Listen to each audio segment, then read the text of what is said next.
le comité de rédaction a terminé l'élaboration du projet de loi, oui, et du projet de son décret d'application que nous avons laissé entre les mains du ministre de l'Intérieur.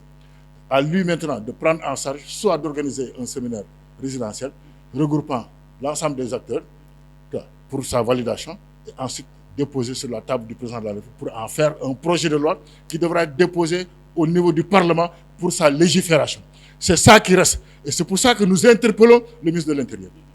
On l'interpelle pour qu'il dépoussière ce projet, qu'il active ce projet, pour voir exactement qu'est-ce que le président va en faire. Parce que le président, lors du 1er mai, j'ai inséré cette relance dans le cahier de doléances de l'UNSAS.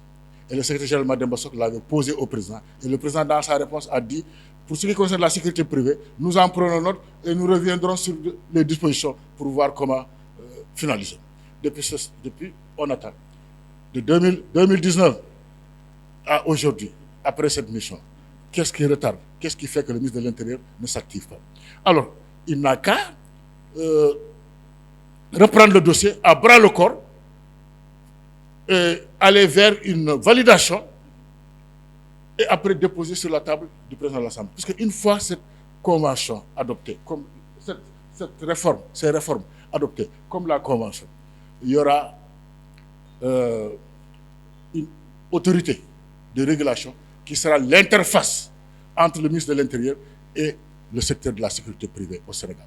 C'est cette autorité de régulation qui va délivrer les attestations d'exercer, c'est-à-dire de créer une société de gardiennage. C'est cette autorité de régulation qui va valider pour le travailleur, pour sa formation, à savoir délivrer des cartes professionnelles, aussi bien pour les créateurs de société que pour les agents de la sécurité privée qui cherchent un emploi. Ça veut dire qu'on ne se lèvera plus pour dire « je vais être gardien ». Non, non, il faut passer par un centre de formation. Parce que le point focal de tout ça, le point central, c'est la formation.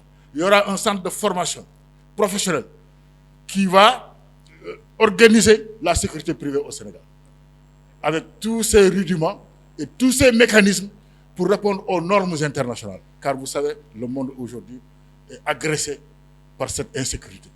Partout. Ce n'est pas le Sénégal seulement. Partout, il y a cette insécurité. Il y a des actes de vandalisme. Il y a des actes de terrorisme. Mais il faut allier les deux.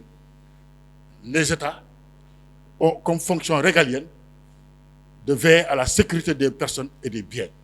Mais étant impuissants, cherchent par la sécurité privée à avoir un appoint pour être accompagnés dans le domaine de l'information, dans le domaine des renseignements, pour mieux étoffer alors, le système de sécurisation en interne.